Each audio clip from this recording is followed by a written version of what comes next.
Bienvenue chers téléspectateurs pour cette nouvelle édition de Confidentiel. Notre invité est Sidi Ould Zeine, vous êtes ministre de la Justice au gouvernement mauritanien. Bienvenue sur Africa 24. Merci.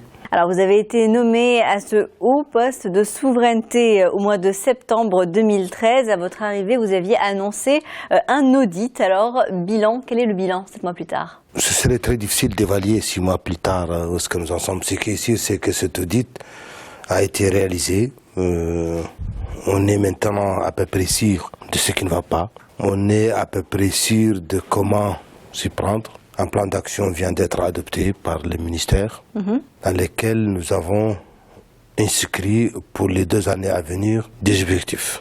3 objectifs. Crédibilité de la justice, parce que nous avons constaté qu'il y a un véritable problème de crédibilité de cette justice. Les justiciables, quel que soit leur niveau, considèrent qu'en fait ils sont victimes à tort ou à raison d'injustice, que les avocats, que les magistrats ne sont pas suffisamment outillés pour répondre à leurs besoins, que les magistrats sont laxistes dans leur manière, sont très lents dans leurs procédures. Une justice à 2 vitesses. Voilà. Le premier objectif, c'est d'abord rendre à la justice sa crédibilité qui est nécessaire pour qu'elle puisse donner justice à tout le monde. Mais quand vous avez évalué ce qui n'allait pas justement, tous ces problèmes que vous connaissez sûr que nous avons un problème de renforcement des capacités. C'est sûr que les procédures ne sont pas perceptibles par tout le monde. C'est sûr qu'il y a une lenteur dans les décisions judiciaires.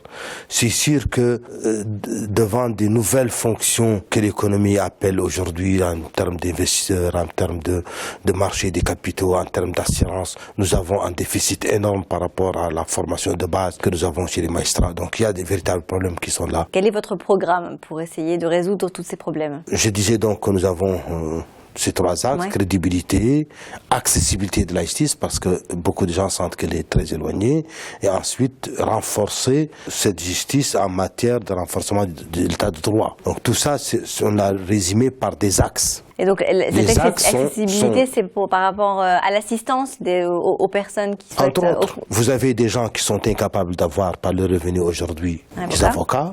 Il faut que nous mettons en place une assistance judiciaire. Vous avez des régions qui sont très éloignées, dans lesquelles nous avons notre système judiciaire aujourd'hui qui colle à l'organisation administrative, ce qui n'est peut-être pas juste. Vous avez des communes dont l'activité est très importante alors qu'il n'y a pas de magistrats. Nous avons placé les magistrats dans des chefs-lieux de Mokata, ce qui n'est peut-être pas juste. Les Mokata de Nouakchott, vous avez un seul magistrat qui s'occupe de la partie civile, pénale, commerciale, foncière, etc., etc.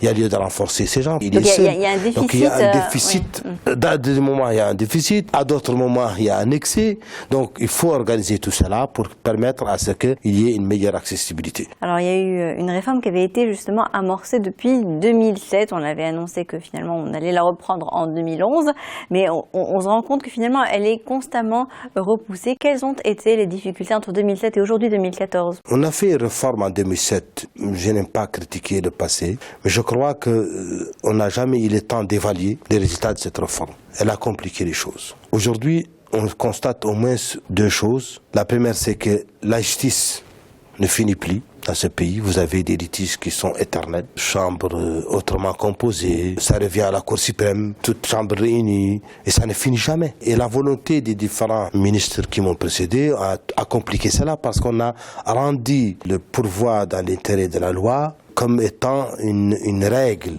Ça devrait être une exception. Alors les critiques se poursuivent notamment du côté de l'opposition quant à l'organisation justement du système judiciaire et de sa transparence. Alors notamment sur le fait que par exemple le président Mohamed Abdel Aziz est président de la Haute Cour de justice alors que c'est cette même cour qui d'après les articles 92 et 93 de la Constitution est responsable de juger les responsables de l'État. Il y a tout de même quelque part un conflit d'intérêts ici. Haute Cour de justice. Vous voulez plutôt parler de... C'est la Haute Cour de justice qui a nommé notamment les magistrats. Autorité de justice. Oui. Y a-t-il un conflit d'intérêts? Oui et non. Qui est légitime dans une démocratie? C'est celui qui a reçu le suffrage universel. Mais si cette autorité est chargée elle-même de juger les responsables. Attendez. Elle ne juge pas les responsables, elle nomme. Il la préside et je suis le vice-président. Et il y a le président de la Cour suprême. Il y a plusieurs magistrats qui sont désignés par le corps des magistrats. C'est un conseil de haute magistrature qui est là, qui doit décider des décisions à prendre en matière de justice. Nommer un magistrat ou le déplacer ou le révoquer, etc. Mais si vous pensez qu'en fait, le nombre de magistrats qui est désigné par les magistrats pour les représenter, le procureur général, le président de la Cour suprême qui sont souvent des magistrats, l'inspecteur général qui est lui aussi un magistrat, si tout ce monde ne peut pas défendre les intérêts des magistrats, parce qu'il y a un président de la République qui est là pour coordonner leur action, ou un ministre qui est là, je pense qu'en fait, on n'a pas touché du doigt ce qu'on veut faire. Je vais passer à mon autre question. La Mauritanie est l'un des rares pays où subsistent encore des traces de l'esclavagisme. Cela fait des années que les gouvernements successifs tentent de mettre fin à ce fléau par notamment des campagnes de sensibilisation et des sanctions qui ont été mises en place. Vous avez annoncé une feuille de route que vous alliez mettre en place avec l'aide des Nations Unies. Qu'est-ce que c'est que cette feuille de route ? Nous avons connu une forme d'esclavage comme tous les pays africains. Et nous avons malheureusement été plusieurs décennies, quand l'administration coloniale était venue ici, nous avons encouragé l'élite, l'aristocratie à faire l'école, plus que les autres. La première école qui a été ouverte ici, c'est l'école des fils des chefs. C'est comme ça que le colon l'a appelé. Et après, vous avez les classes secondaires qui ont suivi. Les classes inférieures, qu'ils soient ici des classes esclaves ou autres castes, ont été en arrière par rapport à la scolarisation. Ce qui d'ailleurs fait qu'en fait on a retardé l'émancipation de ces gens. Est-ce qu'on peut reprocher cela au système des castes, par exemple indiennes ? Mais ce n'est que ça. Et ça prend les formes de chaque société. Vous venez chez les Pulaars, vous allez trouver une forme de discrimination qui est là. Vous allez chez les Soninké, vous allez trouver une discrimination beaucoup plus grave. D'ailleurs, parce qu'elle va jusqu'à la mort. On a des cimetières qui sont pour les esclaves et des cimetières pour les nobles. Et vous allez chez les morts, vous allez aussi trouver d'autres formes. Et selon chaque région, vous avez des spécificités. Ce qui a compliqué toutes les questions nationales de ce pays, c'est que il y a des gens qui l'utilisent pour leur propre leadership communautaire. C'est-à-dire ?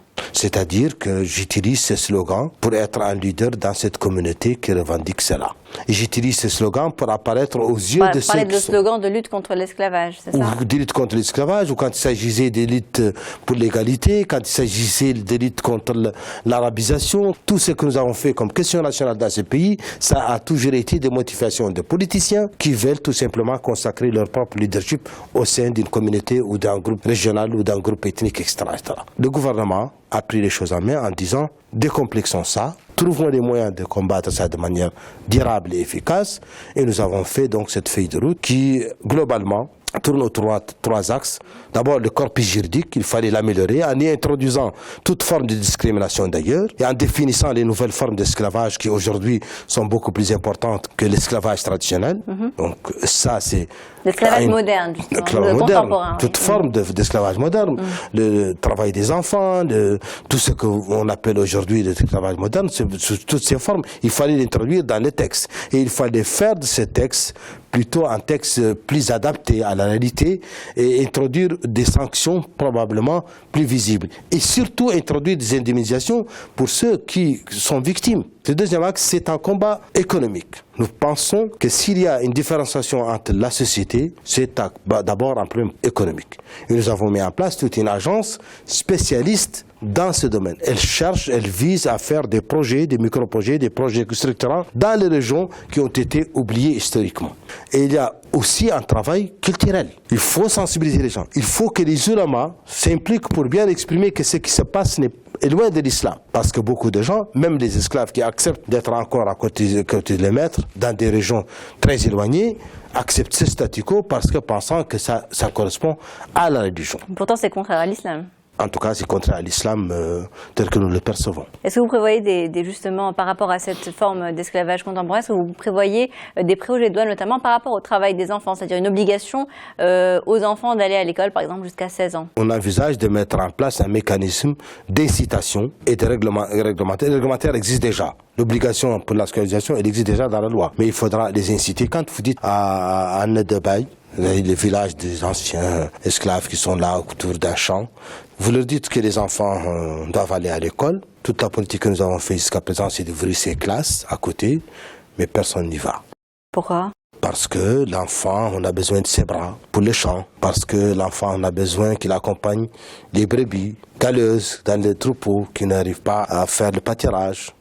Les enfants, on a besoin d'eux pour puiser de l'eau. Quand on créera suffisamment de projets pour que l'eau soit disponible, l'accessibilité aux services de base sont disponibles, les parents peuvent libérer les enfants pour l'école. On va parler également d'un autre problème de société. L'association des femmes chefs de famille recense annuellement plus de 700 mariages forcés, souvent de jeunes filles mineures. Récemment, une jeune adolescente de 13 ans a réussi à se sortir d'un mariage forcé grâce à une décision de justice. Justement, son mariage a été annulé. Alors que la loi interdit justement ces mariages forcés, comment expliquer qu'il y ait encore cette pratique? Vous savez, la société, pour l'amener à changer, il faut du temps. Cela ne sera jamais réalisé à Nouakchott, je suis sûr. Les familles recensées ne sont pas dans les agglomérations citadines parce que les gens ont évolué. Mais dans les contrées très loin, il se passe des choses qui sont des coutumes ancestrales sur lesquelles on n'a pas l'emprise. Il faut beaucoup de campagnes, il faut beaucoup de choses pour... Mais l'histoire est en train de bouger. C'est un problème toujours d'éducation. Ces genres de comportements se trouvent dans des contrées très éloignées, dans des familles très traditionnalistes, dans des tribus à la marge de ce qu'on appelle le développement. Sidi Ouzed, je rappelle que vous êtes ministre de la Justice au sein du gouvernement mauritanien. Merci d'avoir accepté de répondre à nos questions. Merci. Merci chers téléspectateurs de nous avoir suivis. À bientôt pour une nouvelle édition de Confidentiel sur Africa 24.